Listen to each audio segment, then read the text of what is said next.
Well, hello, friend, and welcome back to Single Women Retiring Abroad. So happy to have you with me today. I am doing some research for this topic that I want to talk to you about, and I'm afraid it might run a little bit longer than I wish, so I apologize in advance. Do you think there is a mental toll on individuals, on us women, seasoned, I know term, women as we decide to move abroad? I do believe there is. So let's talk about it for a few minutes. My name is Maggie Lazar. New introduction, a recurring introduction.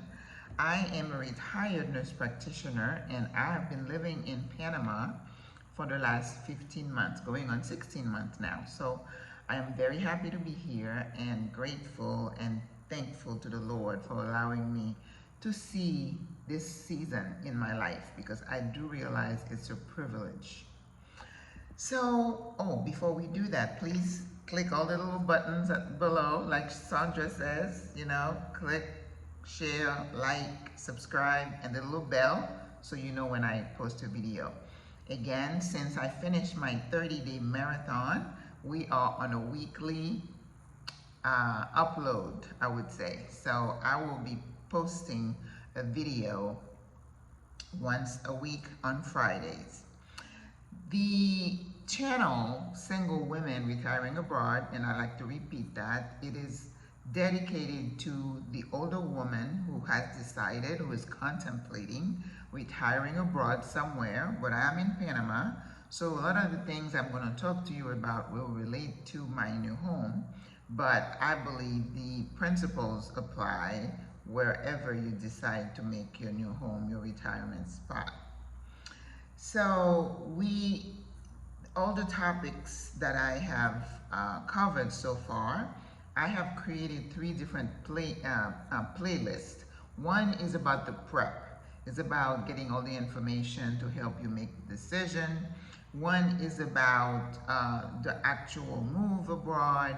And the third one is just living your life in your new home and how you can live a rich and enriched productive life, because life doesn't stop just because you decided to stop working for someone else. You can still work for yourself, right? Anyway, there's a video about how we came up with the term retired, which is a term that is kind of very confusing these days, especially as we are living longer, and that's another conversation.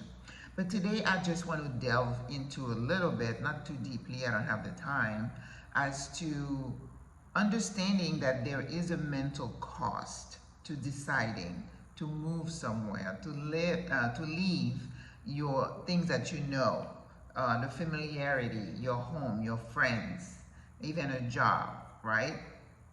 So what is the mental toll? And of course, most of you know I'm a clinician. I've been a nurse over 40 years. The last almost 2 years of my life, I work as a psychiatric nurse of my professional life. I work as a psychiatric nurse practitioner, but I have to say that I have always been kind of intuitive and a good judge of character. I usually can pretty much figure out someone in the very beginning of a relationship, even though I do get surprised every so often, which is normal. I'm not perfect. I don't have a magic ball.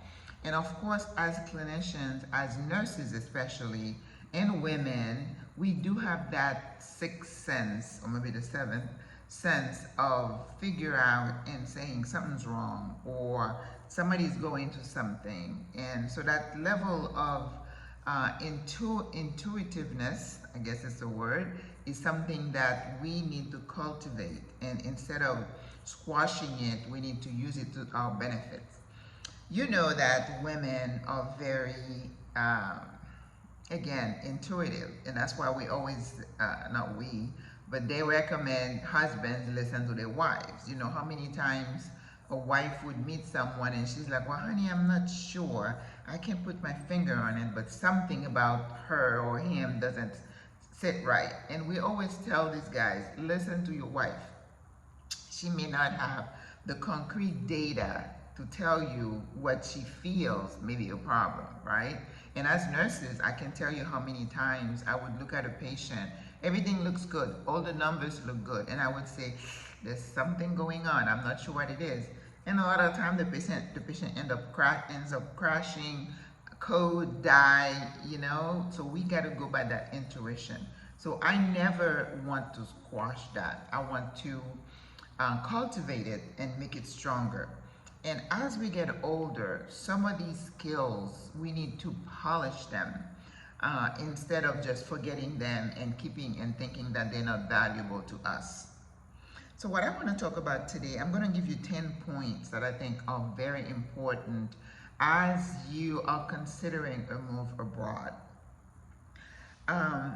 In mental health circles, we talk about when you study mental health, there is a genetic predisposition for certain illnesses like depression, schizophrenia, or bipolar disorder. If it tends to run in your family, just like heart disease or diabetes or anything else. So knowing that is valuable information for someone, especially if you're thinking of moving abroad. Remember, I gave you a short assessment tool. I think it's like 10 questions. And it says, I'm flexible, and, all the questions are there, and then you kind of score yourself. When I was opening a business the first time, I did take an assessment. I come from a family of entrepreneurs. So I was shocked to see how high I had tested, because that wasn't something that was in my mind. Some people say they were always entrepreneurial when they were kids, they were selling, little things. I wasn't like that, no. But, I thought I would go get a job, work for 30 years, save, make money, The elusive American dream that they sell us, that really doesn't work for us. But yes, do a self-assessment. Don't stick your head in the ground and ignore the facts that you have that can help you prepare, right?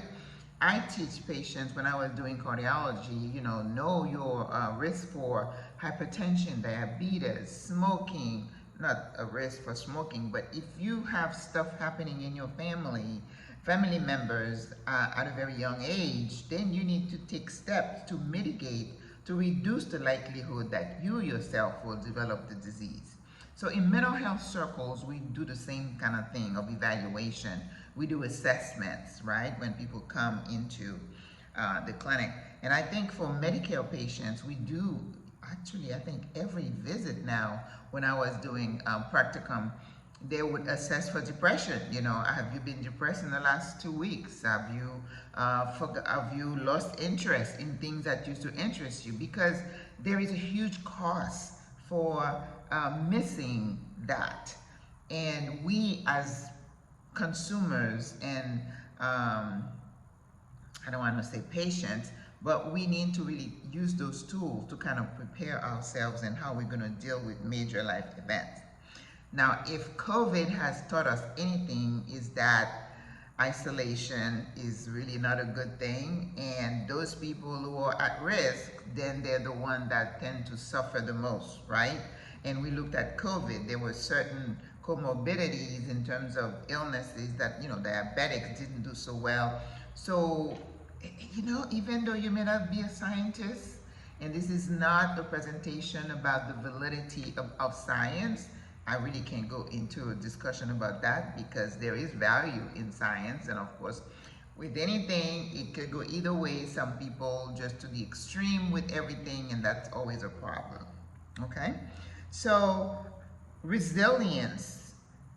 If you have someone who have a propensity, a tendency to be depressed, those are the people you say, oh, it's a beautiful day, and they'll say, what's beautiful about it?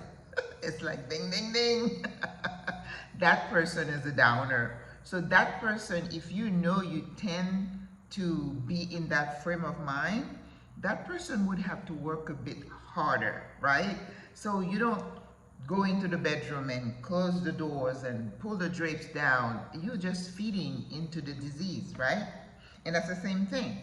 If you're going to move abroad, knowing that you have a tendency for depression, then you're going to have to take active steps to mitigate that. And we're going to get to that in a minute. Resilience is the ability to withstand, to survive, to thrive in the midst of really tough circumstances. All of us have gone through some things, right?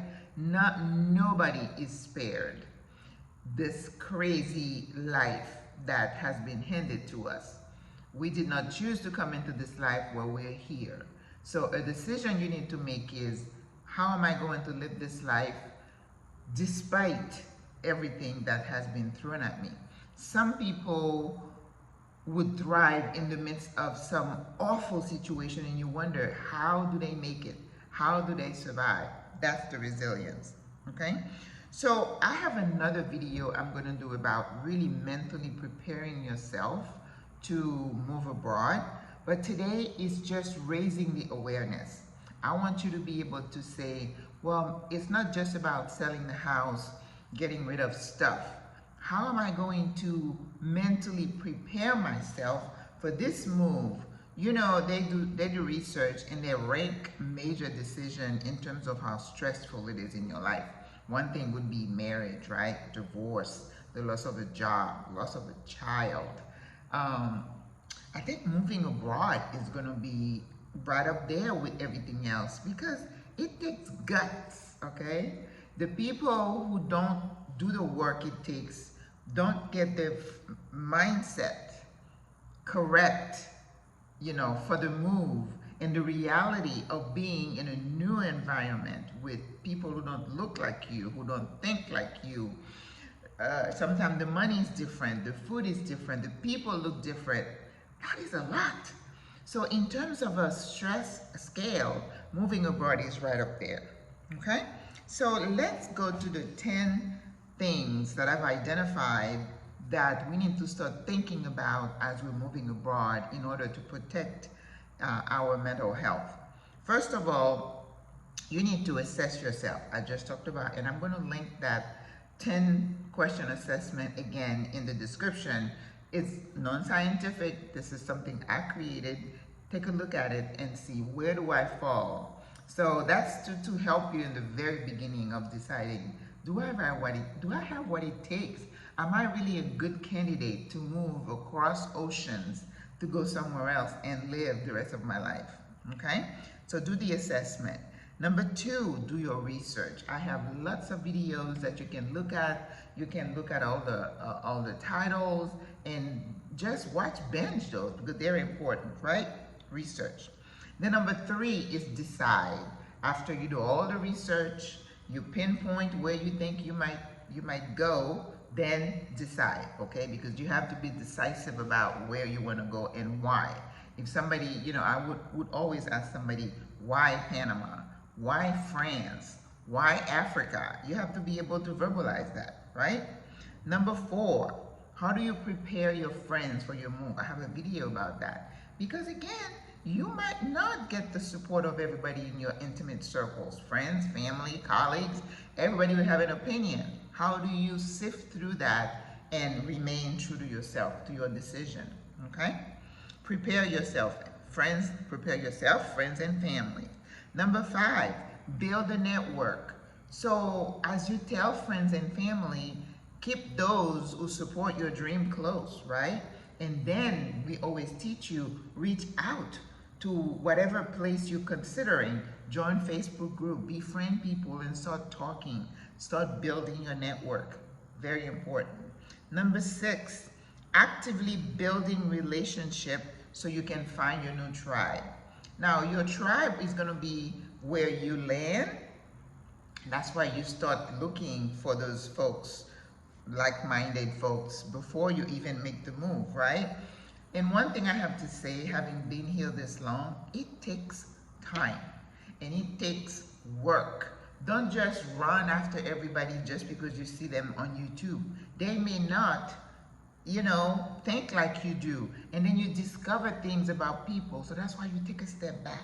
You want to reach out, you want to observe, you want to assess, and use that intuition that I talk about. Don't just believe everything somebody says and then think, oh my gosh, she's so smart. It takes introspection. Sit back, watch, listen, okay? So it takes time for you to find your tribe and to build your tribe. I've been here a year and a half. I'm still in the building phase. My tribe is small. It's not big, but I am looking for like-minded soul. Not that everybody has to think the same, but you have to be able to rub against each other. You have to use other people's skills to kind of increase, your comfort level as you hear. Number 8, be open to new relationships. Again, don't just swallow everything somebody says you. Don't close yourself off. Don't say, oh, I found my little apartment and you're just so in love with Panama. 6 months, you haven't been anywhere, you haven't talked to anybody. It's a recipe for depression, okay? Number 8, get involved. If somebody invites you to lunch, go. Now, if you go to the lunch and then it's like a different vibe, you don't have to go back, right? But you won't know until you go and see and look and assess, okay? So be open, get involved. Don't just sit in your little space by yourself. No bueno. Number 9, meet and greet are very important.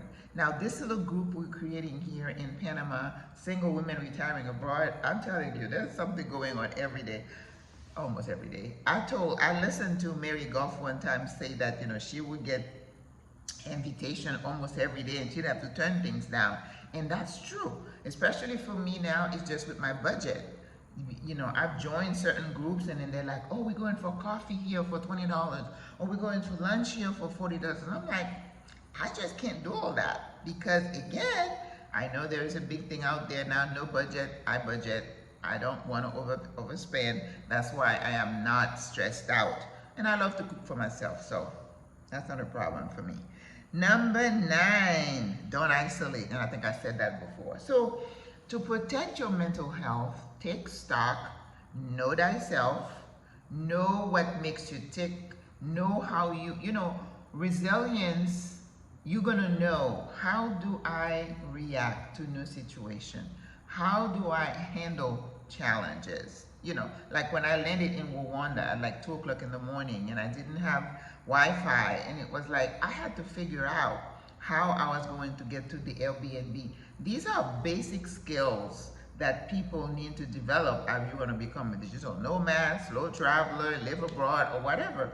I mean, if you wake up one day, there's no water where you live, what are you going to do? If there's no electricity, what are you going to do? If there's a hurricane, you know what I mean? You have got to think about all these things and be somebody who can move with the flow of things without losing your mind, because you're going to be challenged. There are things that are going to happen, whether at home, whether abroad, but if you have built resilience, then you're a go-getter. You know how to, I forgot the word. You know how to assess a situation and then come up with a solution, okay? So those are my really quick 10 tips. And I know I need to delve more into how you mentally prepare yourself, because there's a lot more to be said about how our psyche works. There is a sister who calls herself the traveling mental coach or something like that. I'm not a coach. Everything I tell you is related to my experience, and I'm just lucky in a sense that my makeup is I'm a go-getter. I don't tend to go into the depressive state, even though I have experienced depression in my life, but I've been able to develop skills to help me mitigate a lot of things that's happened in my life. And we all deal with stuff. Things have happened to all of us, to me, believe it or not. So don't look at someone and wish you were them and think that everything is hunky-dory. It never is. There's a lot more going on in people's life. So be encouraged today. Be actively involved in creating environments where you can thrive in protecting your mental health. So please remember to like, share, and subscribe the video, and I will see you next week. Au revoir à la prochaine. Bye bye. Mwah.